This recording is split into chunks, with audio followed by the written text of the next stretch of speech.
அனைவருக்கும் அன்பு வணக்கம் நண்பர்களே. இன்று நாம் ஸ்ரீகிருஷ்ணர் உத்தவர் உரையாடல் பற்றி பார்க்கலாம். பால்ய பருவத்திலிருந்து ஸ்ரீகிருஷ்ணருக்கு உத்தவர் தேரோட்டியாகவும் பல சேவைகளை செய்பவராகவும் இருந்திருக்கிறார். இப்போது கிருஷ்ணர் கூறுகிறார், மகாபாரதம் முடிய போகிறது, எல்லோருக்கும் வேண்டிய வரங்களை எல்லாம் கொடுத்தாகிவிட்டது. உத்தவா, உனக்கு ஏதேனும் வேண்டுமென்றால் என்னிடம் கேள், கொடுத்துவிட்டு இந்த அவதாரத்தை முடித்துக் கொள்கிறேன் என்று கிருஷ்ணர் கூறுகிறார். உத்தவர், உன் காலடியில் இருக்கும் பாக்கியம் கிடைத்ததே எனக்கு மிகப்பெரிய பேரு. இதைவிட எனக்கு வேறு ஒன்றும் வேண்டாம் கிருஷ்ணா. ஆனால் உன்னிடம் கேட்பதற்கு ஒரு கேள்வி மட்டும் இருக்கிறது, கேட்கவா என கேட்கிறார். கிருஷ்ணரும் சிரித்துக்கொண்டே, இப்பொழுது உத்தவர் கேட்கிறார், நீங்கள் பாண்டவர்களின் உற்ற நண்பன், பிரியமான தோழன். அவர்கள் உங்களையே ஆபத் பாந்தவனாக நம்பி இருக்கிறார்கள். உங்களுக்கு நடந்தது என்ன என்றும் தெரியும், நடக்கப் போவது என்ன என்றும் தெரியும். நீங்கள் சிறந்த ஞானி.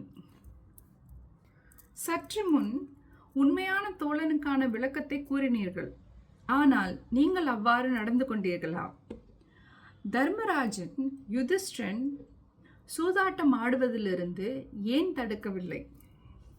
அதுதான் ஆயிற்று என்றால் சூதாட்டத்தில் வெற்றியை ஏன் அவர் பக்கம் திருப்பவில்லை? அவ்வாறு செய்திருந்தால் தர்மம் வென்றிருக்கும் அல்லவா? அதை நீங்கள் ஏன் செய்யவில்லை?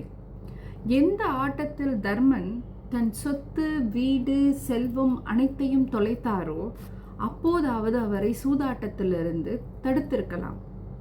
சூதாட்ட தண்டனையிலிருந்து அவரை காப்பாற்றியிருக்கலாம். அல்லது தன் தம்பிகளை பணயம் வைக்கும்போது நீங்கள் சூதாட்டம் நடந்த அறையில் உள்ளே நுழைந்து அதை தடுத்திருக்கலாம். அதையும் நீங்கள் செய்யவில்லை. துரியோதனன் தர்மனிடம் திரௌபதியை விட்டு கொடுத்தால் எல்லா சொத்து சுகங்களையும் திருப்பித் தருவதாக கூறினான். அப்பொழுதாவது நீங்கள் தலையிட்டு தங்கள் தெய்வீக சக்தியால் சூதாட்ட காய்களை மாற்றி தர்மராஜனை வெற்றி பெற செய்திருக்கலாம்.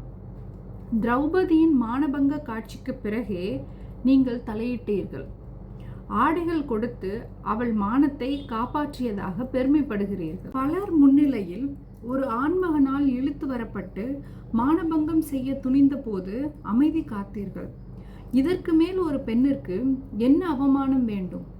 நீங்கள் எதை காப்பாற்றினீர்கள்? ஆபத்தில் உதவுபவனே ஆபத் பாந்தவன். உங்களை எப்படி ஆபத் பாந்தவன் என அழைப்பது? இது நியாயமா, தர்மமா? கண்களில் கண்ணீருடன் உத்தவன் இவ்வாறு கேட்கிறார்.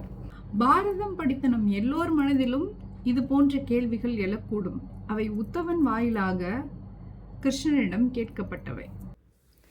கிருஷ்ணன் சிரித்துக்கொண்டே பின்வருமாறு கூறினான். துரியோதனனிடம் சூதாட ஏராளமான சொத்துக்களும் செல்வங்களும் இருந்தன. அவனுக்கு காய்களை உருட்டி சூதாட திறமை போதாது. அதனால் தனது மாமன் சகுனியை வைத்துக்கொண்டு அவன் பந்தயம் வைத்தான். இதுவே விவேகம். தர்மனும் அவ்வாறு சிந்தித்து என்னை தன் சார்பில் விளையாட வைத்திருக்கலாம். எனக்கு எதிராக சகுனி வெற்றி பெற்றிருக்க முடியுமா? நான் கேட்ட எண்களை அவனால் போட முடியுமா? என்னை அழைக்கவில்லை, ஆட்டத்தில் சேர்த்து கொள்ளவில்லை என்ற விஷயத்தை நான் மன்னித்து விடுகிறேன். ஆனால் விவேகம் இல்லாத மற்றொரு செயலை தர்மன் செய்தான். நான் விளையாடும் இடத்திற்கு வருவதையோ அல்லது சூதாடும் விஷயத்தை அறிவதையோ கூட தர்மன் விரும்பவில்லை. தன் துரதிர்ஷ்டத்தால் தர்மன் இந்த ஆட்டத்தை ஆட கட்டாயப்படுத்தப்பட்டான். தன் பிரார்த்தனையால் என்னை கட்டி போட்டு ஆடும் இடத்திற்கு நான் வராது செய்தான். நான் அறைக்கு வெளியே காத்திருந்தேன். அவன் அழைத்திருந்தால் நான் வந்திருப்பேன். திரௌபதியும் என்னை நினைக்கவில்லை. அவள் மானபங்கப்படுத்தப்பட்ட போது மட்டுமே அபயம் கிருஷ்ணா என அழைத்தாள். வந்து உதவினேன். இந்த சூழலில் என்னுடைய தவறு என்ன என கேட்டார். அழகான விளக்கம் கண்ணா, என் மனம் கவர்ந்தீர். இருந்தாலும் நான் ஏமாற விரும்பவில்லை. தங்களிடம் மற்றொரு கேள்வி கேட்க விரும்புகிறேன். அப்படியானால் கூப்பிட்ட குரலுக்குத்தான் நீங்கள் வருவீர்களா? ஆபத்தில் உதவ, நியாயத்தை நிலைநாட்ட தாங்கள் ஓடி வர மாட்டீர்களா என உத்தவர் கேட்டார். கிருஷ்ணர் கூறியது யாதெனில், உத்தவா, இவ்வுலகில் எல்லோரும் அவர்கள் கர்மப்படி விதிப்படிதான் வாழ்வார்கள். இதில் நான் தலையிடுவது இல்லை. நான் வெறும் சாட்சிதான். நான் உன் அருகே இருந்து நடப்பதை கவனித்து கொண்டிருப்பேன். அதுதான் கடவுளின் தர்மம். நல்லது கண்ணா, அப்படியானால் நீங்கள் எங்கள் அருகிலேயே இருந்து செய்யும் தீய செயல்களை பார்த்து கொண்டிருப்பீர்கள். பாவங்கள், தீய செயல்கள் அதிகமாகி அதிகமாகி நாங்கள் கஷ்டப்படுவதை பார்த்து கொண்டிருப்பீர்கள். அப்படித்தானே என கேட்டார். கிருஷ்ணர் உத்தவரிடம், உன் வார்த்தைகளில் உள்ளார்ந்த அர்த்தத்தை உணர்ந்து கொள். நான் உன் அருகே உள்ளபோது நீ எவ்வாறு தீய செயல்களை செய்வாய்? உன்னால் அது முடியாது. நான் அறியாமல் உன்னால் ஒன்றுமே செய்ய முடியாது என்பதை உணர்ந்து கொள். தர்மரின் அறியாமை யாதெனில், எனக்கு தெரியாமலேயே தான் விளையாட முடியும் என நினைத்தான். நான் எல்லோரிடத்திலும் சாட்சி ரூபமாக இருக்கிறேன் என்பதை தர்மன் உணர்ந்திருந்தால் சூதாட்டம் வேறு விதமாக முடிந்திருக்காதா என்றார்.